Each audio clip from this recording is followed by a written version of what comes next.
already filmed this, so you guys are gonna get the second version, which will have significantly less bubbles, but there will be bubbles, of course.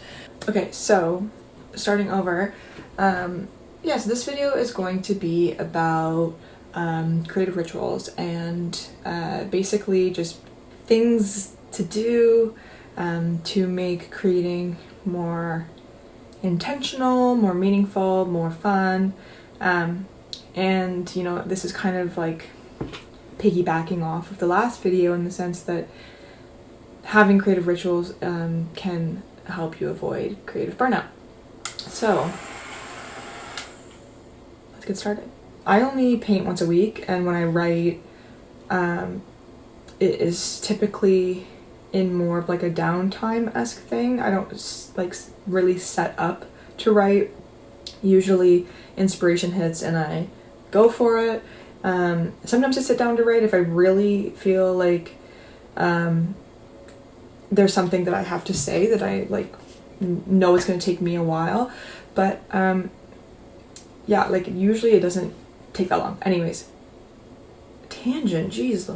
Basically, I only paint once a week for a number of reasons. A, I have a job, that'll do it. But yeah, I only paint once a week. I paint on Saturday morning, so it's the first day of the week that I'm able to like sleep in and have like a slower morning, so I tend to really lean into that. I know that painting is going to take up to, you know, 6-7 hours, so it's important to me to get up. I spend time with my pets because they will demand attention during the creative process, which is so fantastic, until it's not, but most of the time it's fantastic. Yeah, so I spend some time with my pets. I usually feed them, make some breakfast. I definitely make myself a coffee, and I refill my water bottle. Once I get in here, we're gonna get to things like this, but once I get in here, I do a quick stretch. I really make sure that I don't have any like super tight muscles, and if I do, I'm probably not going to let myself paint, to be honest with you, because my wrists do a lot for me and my back does a lot for me, and if they're in pain, I don't want to make it worse. It'll cut my art life short if I don't take care of myself in that way. Anyways, I think if God is real, they deleted the last video, mainly because it probably was not it was probably not my finest moments. Here are things that I like to do in my creative session, outside of my creative session, just things that I find helpful for my creative practice. So the first one is make yourself comfortable. That's going to mean a number of things depending on who you are and what you define comfort to be.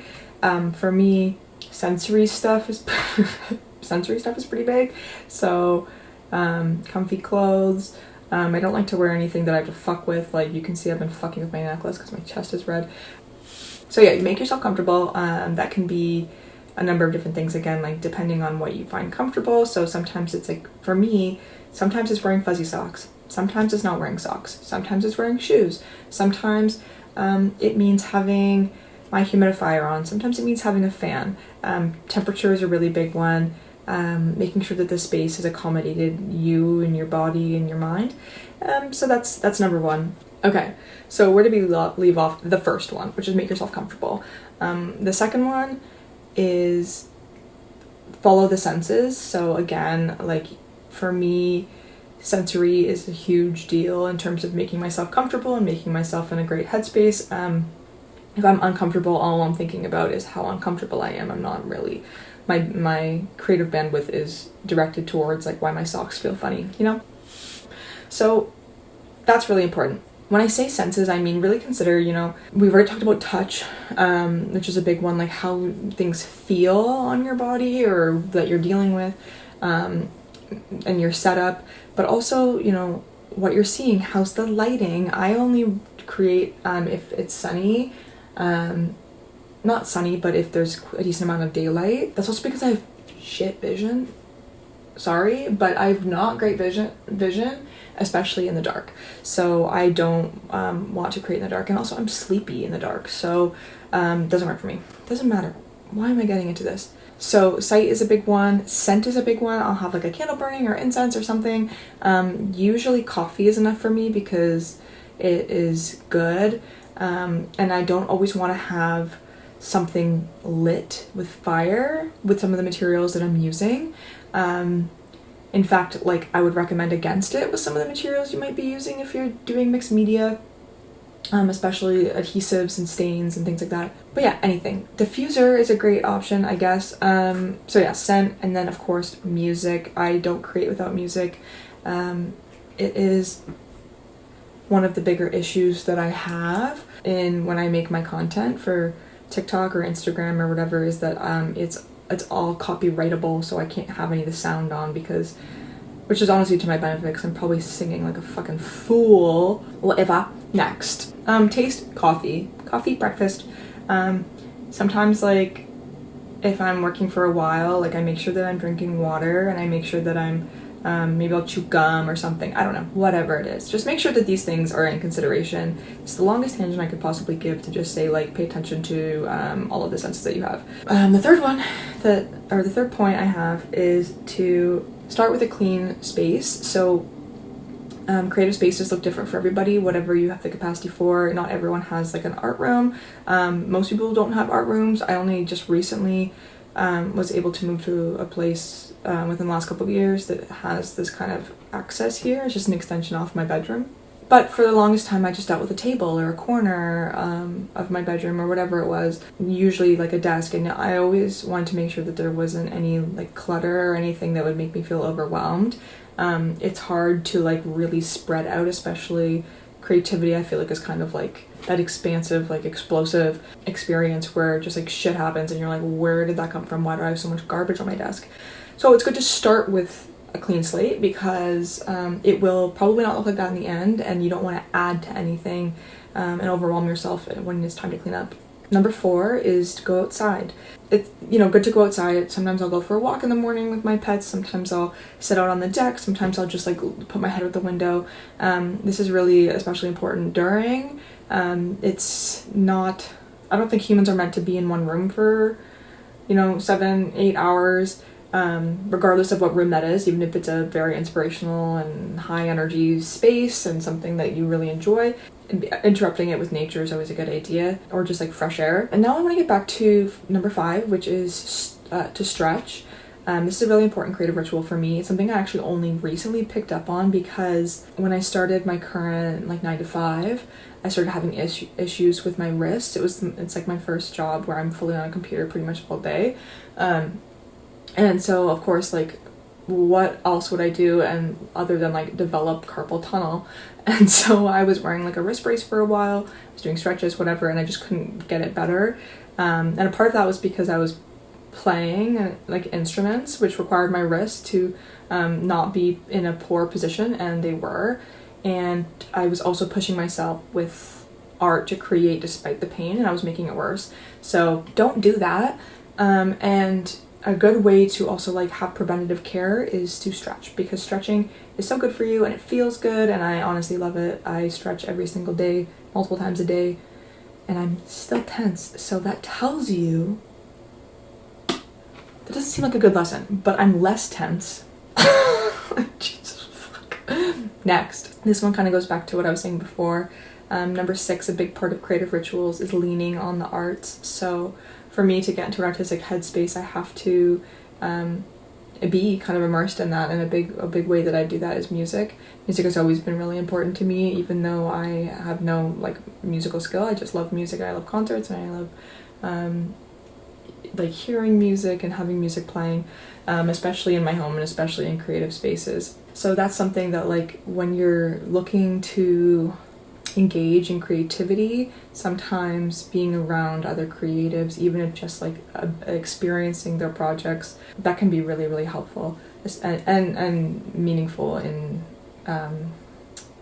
making the session kind of what it could be. And this is the last one. I actually added this one after my video got deleted by someone trying to protect my entire internet presence, digital footprint, if you will. But number 7 is play. And this one is good, and it came from the fact that came from these. Play is such an important thing to me. It has become an integral part of how I approach the world and an integral part of my stress reduction and my rest and rejuvenation and really just like not taking shit too seriously, because I think that if I took all of this too seriously, I wouldn't be making this. It's just like seriousness kind of demands like a more literal world than I want to live in. So, or a more logical, more kind of cut and dry world. And I want to be one with imagination and wonder and curiosity and exploration and kind of that like lens that we can only really encounter through play. Yeah, so those are my 7 things that I like to do. So now I want to give you some tips for success. So if you're planning anything to become a ritual or a routine, keep it easy and keep it repeatable. So again, playing music is super easy. I literally just go on my laptop and music is playing. The benefit of, you know, streaming services now is that it'll just keep going and going and going. And that's super easy. Super easy to just have it going. You don't have to do that, but that's just an example. Another tip for success would be to know where to start. So it's funny, in the last video I talked a little bit about knowing when to end, but it's really also important to know where to start. I think I've been stuck a few times in like a good 20 to 30 minute staring contest with a piece, whether that's writing or visual art, and I'm just like, where am I going from here? Like, I don't know what's next. I stopped where I stopped, so where do I keep going? And it can be nice to, in your moments leading up to creation, kind of evaluating where you want to start. Another tip would be make it make sense to you. So I'm giving you a whole bunch of stuff. I'm gonna have to watch this back, but I'm giving you a whole bunch of stuff that I do and that works for me and works for my life, my environment, my space, and my needs. So those things aren't going to be perfectly translated to you, and that is just kind of a fact of life. And so you can take what I'm saying and engage with it to the degree that makes sense for you and gives you the experience that you're looking for creatively. Make it make sense for you. That can be something like your ritual might include like legitimate prayer. It might include dancing, which I love to do during. It could include like a very like you could be reading a book in advance. You could be going taking a drive, getting ice cream. I don't know, all of these different things. It could be like talking to a loved one, taking photos. I don't know, just anything that makes you feel ignited or restored is always beneficial to include in a creative routine, especially if it's, again, easy and repeatable. And then the last tip that I have, number 4, would be to integrate these practices throughout your entire creative cycle.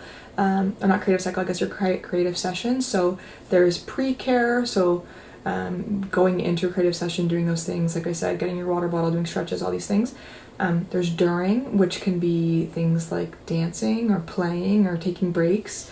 And then there's post, which is really important. And I don't know if it's spoken about very often. There is like often an emotional release when you're creating something. And you can feel kind of like, when you leave the zone, it can be kind of like, what the hell, where am I? And obviously that's a little bit dramatic, but I just mean like, when I finish like a 6-hour painting session, or I've been writing for a while, and I like turn my head from whatever I've been doing, and I realize like where I am, what I'm doing, it's kind of a moment where you're really actively grounding yourself. And it's important to do that because you've been away from, you've been kind of between these worlds. And I mean that super figuratively, obviously. But yeah, these are the things that I like to do. These aren't things that you need to do. But yeah, incorporate rituals in your life, incorporate it especially in your creative practice, and take care of yourself, and yeah, build habits that make sense for you and that nurture you and have you growing as an artist, as a person, as a writer, musician, whatever the fuck you are. Just maybe nurture your being, nurture your embodiment, nurture everything, and